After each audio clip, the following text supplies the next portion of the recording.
ایک حدیث بیان کی جاتی ہے کہ رسول اللہ صلی اللہ علیہ وسلم نے فرمایا میں علم کا شہر علی اس کا دروازہ، بالکل جھوٹی روایت ہے، انا مدینۃ العلم وعلی باب۔ Wake up to reality۔ کیا اعتراضات ہیں وہ آپ کی خدمت میں رکھتے ہیں کہ علماء اہل سنت نے اس حدیث کے بارے میں کیا بیان کیا۔ سب سے پہلے ہم چلتے ہیں مستدرک حاکم نیشاپوری کی جانب۔ بعض افراد ہیں نادان جو حاکم نیشاپوری کی کتاب کو کہتے ہیں جی یہ ایک لکھنے والا شیعہ تھا، وہ ایسے افراد ہیں ان کی علمی طور پہ کوئی وقت نہیں ہے۔ کیونکہ جناب مستدرک حاکم جو ہے وہ اہل سنت کے ہاں کئی دہائیوں سے، کئی عرصے سے مقبول رہی ہے۔ البتہ اس میں سند میں کیلو کال آپ کر سکتے ہیں، یعنی اس کو وہ حیثیت حاصل نہیں ہے جو بخاری اور مسلم کو ہے، وإلا اس میں ایسا نہیں کہا جا سکتا کہ اس کتاب کو آپ بالکل سائڈ پہ لگا دیں اور اس کی روایات سے استدلال نہیں ہو سکتا۔ یہ ملاحظہ فرمائیں، آپ کے سامنے جلد 4 ہے، روایت نمبر 3637 ہے، اس میں یہی جو روایت انہوں نے نقل کی۔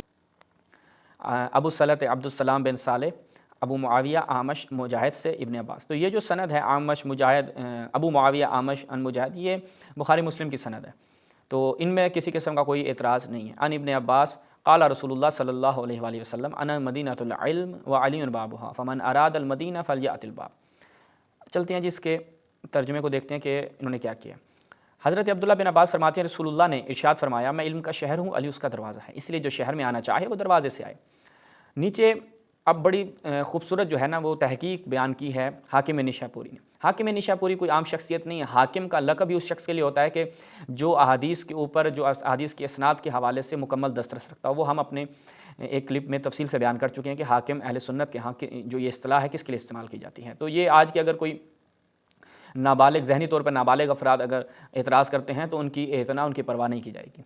یہ حدیث صحیح الاسناد ہے، یعنی اس کی سند میں کوئی مشکل نہیں ہے، لیکن شیخین نے اس کو نقل نہیں کیا، یعنی اس سند کے اعتبار سے یہ حدیث درست تھی، لیکن شیخین یعنی صحیح مسلم و بخاری میں یہ روایت وارد نہیں ہوئی۔ اچھا، عباس بن محمد دوری کہتے ہیں میں نے حضرت یحییٰ بن معین سے ابو صلت حروی کے بارے میں پوچھا تو انہوں نے کہا وہ ثقہ ہے، یعنی ابن معین نے کیا کہا؟ ثقہ ہے۔ میں نے کہا کیا اس نے ابو معاویہ کے واسطے سے اعمش سے یہ روایت نہیں کی انا مدینۃ العلم؟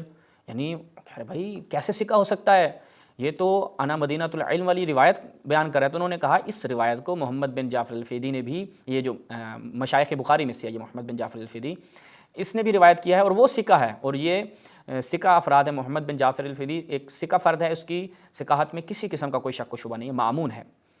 ابو نصر احمد بن سہل الفقی القبانی جو اپنے زمانے میں بخارا میں امام فی الحدیث رہے ہیں، فرماتے ہیں صالح بن محمد بن حبیب الحافظ سے ابو صلت کے بارے میں پوچھا گیا تو انہوں نے کہا یحییٰ بن معین۔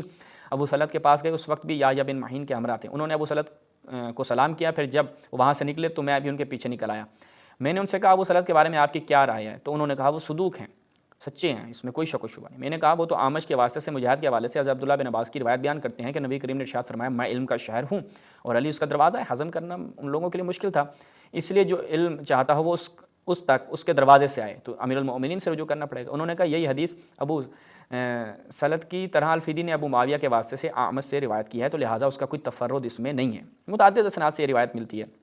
نیچے پھر آگے بیان کرتے ہیں کہ حضرت عبداللہ بن عباس فرماتے ہیں کہ رسول اللہ نے ارشاد فرمایا، یہ پھر وہی ابو الجعفر الفیدی کی روایت یہاں پہ بیان کر رہے ہیں، یعنی اس سند میں اگر آپ دیکھیں اس سند میں کہیں پر بھی ابا صلت ہمیں نظر نہیں آتا، تو وہ بعد میں اسی سند کو بھی بیان کرتے ہیں جس کے یحییٰ بن معین نے بات کی۔ میں علم کا شہر ہوں، علی اس کا دروازہ ہے، اس لیے جو شہر میں آنا چاہے وہ دروازے سے آئے۔ ہمیں یہ حدیث ابو صلت نے ابو معاویہ کے حوالے سے بیان کی۔ امام حاکم کہتے ہیں اس علم سے دلچسپی رکھنے والوں کو پتہ ہے کہ حسین بن فہم بن عبد الرحمن ثقہ ہیں، مامون ہیں اور حافظ ہیں۔ پھر نیچے دوبارہ ایک اور سند کے ساتھ اس روایت کو بیان کرتے ہیں۔ تو لہٰذا خلاصہ کیا ہوا؟ خلاصہ کلام یہ ہوا کہ اس حدیث میں اگر اعتراض جو کیا جاتا ہے وہ، کیونکہ یہاں پہ انہوں نے متعدد اسناد کو بیان کیا ہے، ابو صلت کی بھی اس سند کو لے کر آئے ہیں، ابو الجعفر الفیدی کی سند کو بھی لے کر آئے ہیں، محمد بن جعفر الفیدی کی سند کو بھی لے کر آئے ہیں، تو اس روایت کو یوں نہیں کہا جا سکتا کہ فقط یہ ایک ہی سند کے ساتھ روایت منقول ہے۔ تو لہٰذا یہاں تک تصحیح جو ہے وہ حاکم نیشاپوری کی ہم نے بیان کی۔